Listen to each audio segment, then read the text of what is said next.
Ashamaa akkam jirtu guyyaadhaa kana Greatiin History Yuunitii jalqabaa keessaa paartii afuraffaa qabannee dhufnee jirra. Guyyaadhaa kana immoo kan ilaallu The American Civil War kan jedhu wajjin ilaalla jechuudha.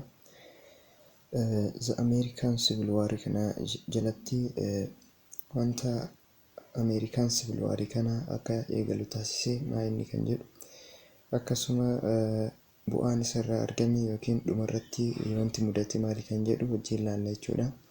Jalqaba irratti The American Civil War jechuun maal jechuudha kan jedhu yoo ilaalle, Civil War jechuun waraana waliinii jechuudha.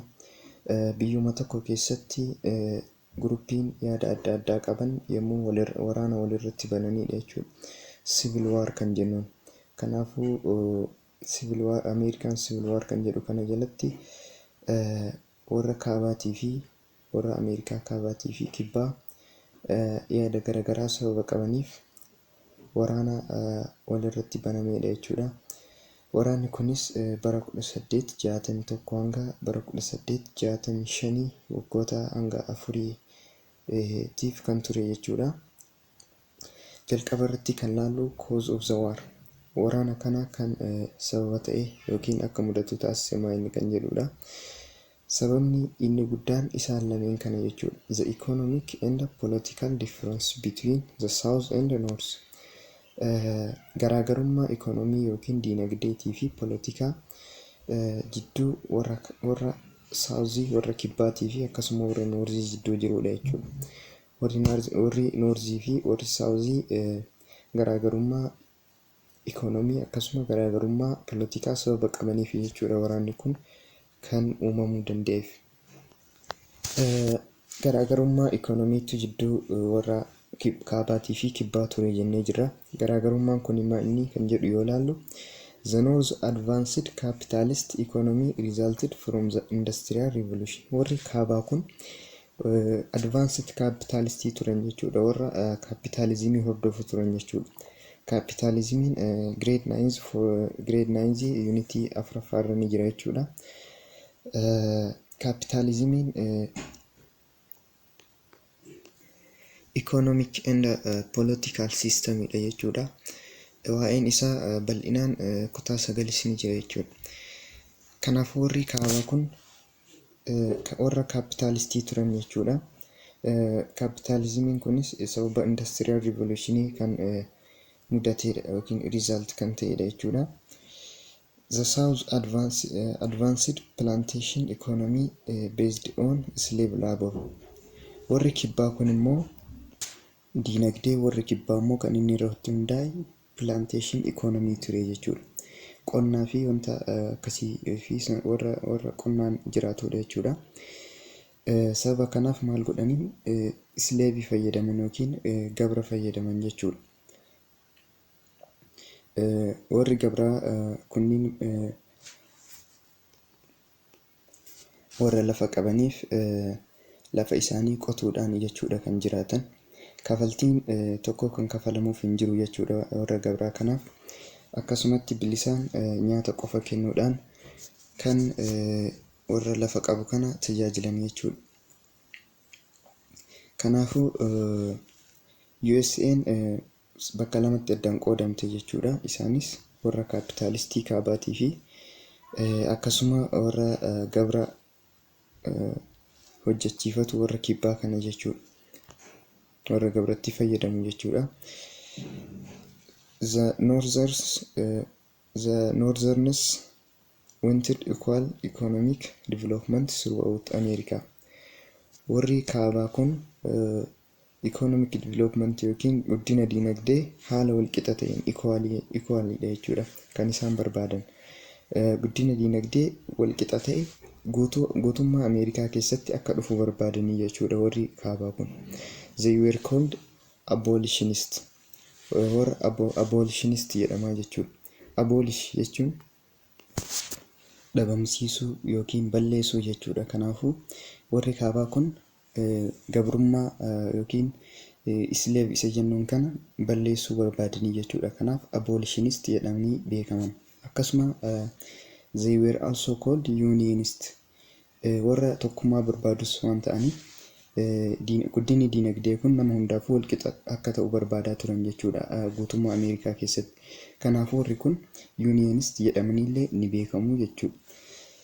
The South Slave Owners warri kibbaa kan gabroota qabu kun yookiin gabrootatti fayyadamu kun akkasuma kan pilaantarii ta'e kun warri agriculture irratti hundaa'u kunniin jechuudha. Anti-abolitionistiidha jechuudha. Warra gabrummaa dura dhaabbatu kana ni mormuu jechuudha. To preserve slavery.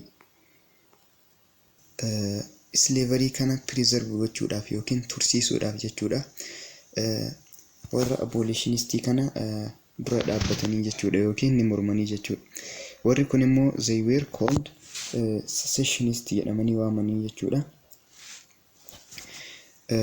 Warra fonqaluu waan akkasiiti jechuudha secessionist jechuun. Kanaafuu isaan kunniin secessionist jedhamanii waamamu jechuudha. Yeroo kanatti Ameerikaan isteetii 33 qabdi turte jechuudha. Ameerikaan guutummaatti isteetii 33 qabdi. Warri kaabaa fi warri yaada kaabaa fi warra kaabaatiin walii galu 22 ture. Warri kibbaa immoo 11 ture jechuudha. Kanaafuu warri kaabaa baay'ina warra qaban turanii jechuudha. Itti aansee sababa garaagarummaan ikoonomii akkasuma poolitikaa kun tureef maaltu ta'e waraanatu eegale jechuudha. Warra kaabaatii fi warra kibbaa jidduutti waraanni ni eegale. The war started in 1861. Waraanni kan eegale bara 1861. Garuu san dura maaltu ta'e the year 1816 bara 1860 osoo waraanni hin eegalin bara tokko dura jechuudha. Waraanni kan eegale 1861 osoo waraanni hin eegalin waggaa tokko dura presidential election ture jechuudha. Filannoo pirezidaantiitu ture jechuudha Ameerikaa keessa. Filannoo kanarratti Abraham Lincoln was elected. Abraham Lincoln ni injifate jechuudha. Pirezidaantii Ameerikaa 16ffaa ta'uudhaan filannoo bara 1860 kana ni mo'ate. Kanaafuu Abraham Lincoln kun yaada warra kaabaa kana deeggaraa ture jechuudha. Warra slavery dura dhaabbatu warra abolitionistii kana deeggaraa ture jechuudha. Kanaafuu warri kibbaa kun kanaafuu inni kun warra kaabaa maal godhe frustrate akka yaadni isaanii harkatti bushaatu yookiin yaada isaanii nu gufachiise jechuudha akka milkooyin. So before he gets to the job they seceded from the union. Osuma inni hojii hin eegalin maal godhanii tokkummaa qaban ture jechuudha. Warri kaabaa fi kibbaa kun tokkummaa kana keessaa gadhiisanii bahanii jechuudha. Gadhiisanii bahuudhaan maal godhanii formed their own state. Isteetii mataa isaanii uummatan jechuudha. Isteetii kanas maal jedhanii waamanii Confederate State of America yookiin gabaabinaan CSA isa jennuun kan.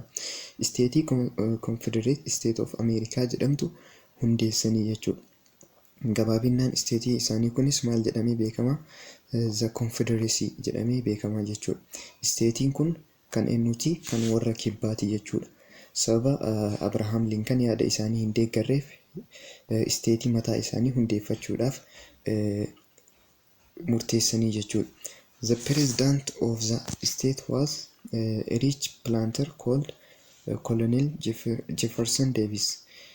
Prezidaantiin isteetii haaraa uumamte ka isteetii warra kibbaa kana prezidaantiin isaanii eenyu Colonel Jefferson Davis nama jedhamu ture jechuudha.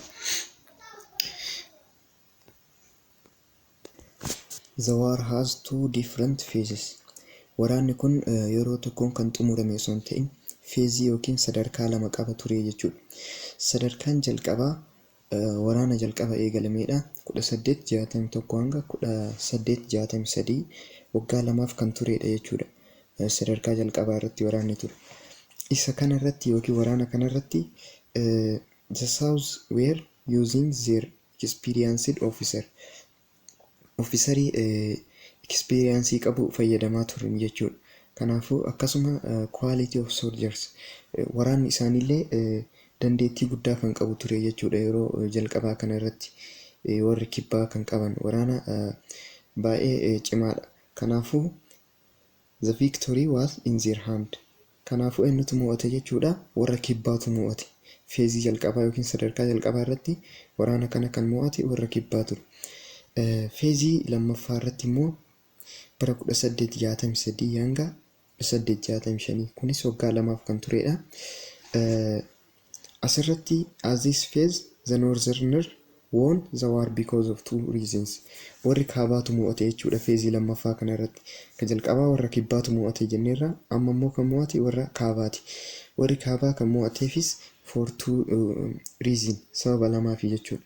Sababni jalqabaa the two decrees issued by Abraham. Seerota Abrahaamiin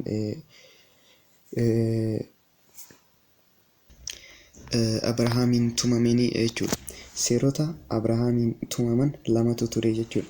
Abrahaam Lincoln kan ajajaa yookiin pirezidaantii warra kaabaa kan ture.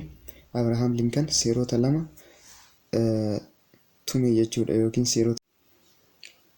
seerota Abrahaam Lincoln tume keessaa yookiin labse keessaa inni jalqabaa the Emancipation Proclamation kan jedhamu ture jechuudha.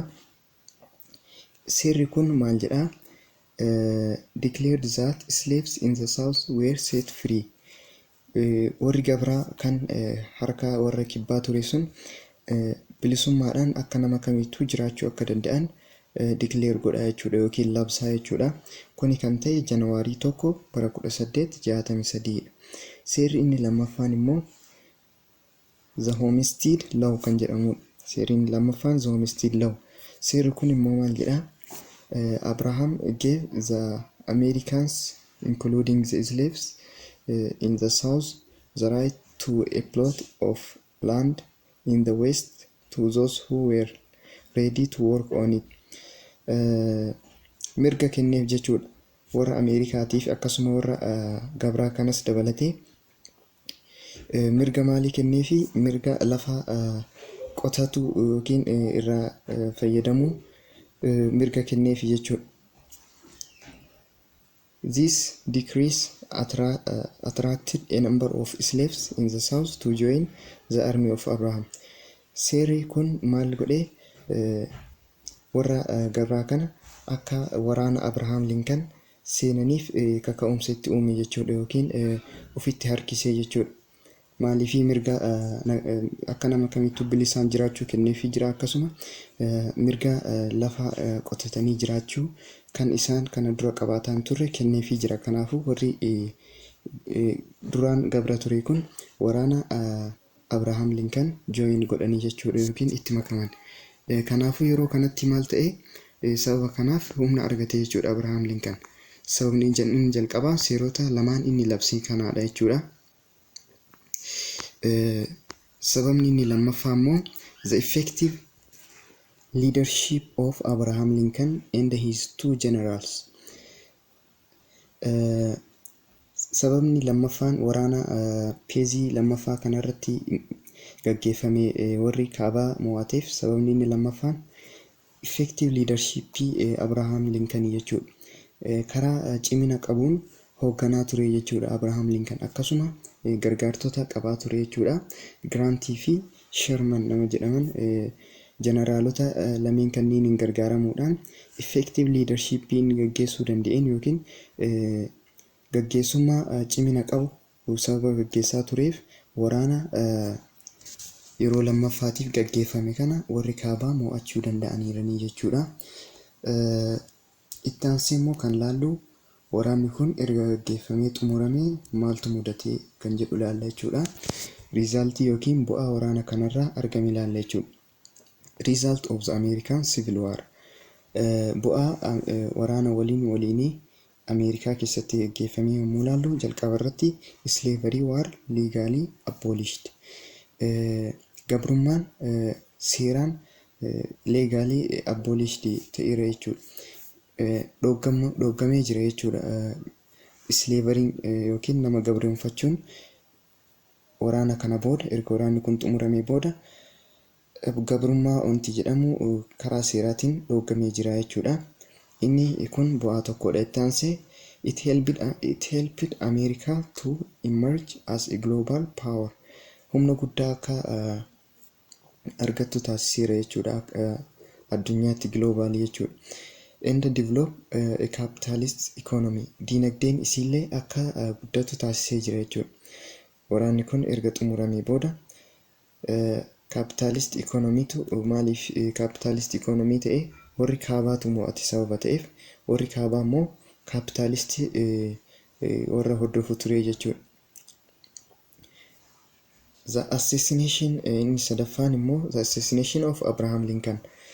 Waraana kanarratti warri kibbaa ni mo'atame, haa ta'u malee Abraham Lincoln ni ajjeesan jechuudha. Warri kibbaa Abraham Lincoln ni ajjeesanii, kan ajjeeses nama John Wilkes jedhamudha jechuudha.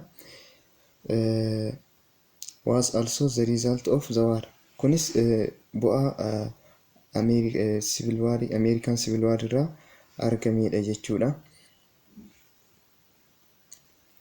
Haala kanaan American Civil Wariin xumuramuu danda'eera jechuudha.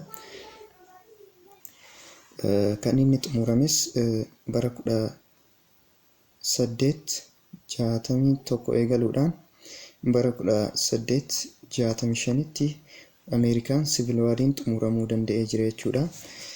Waa'een American Civil Warii gabaabinaan kana fakkaata. Waan hanga xumuraatti daawwattaniif galatooma.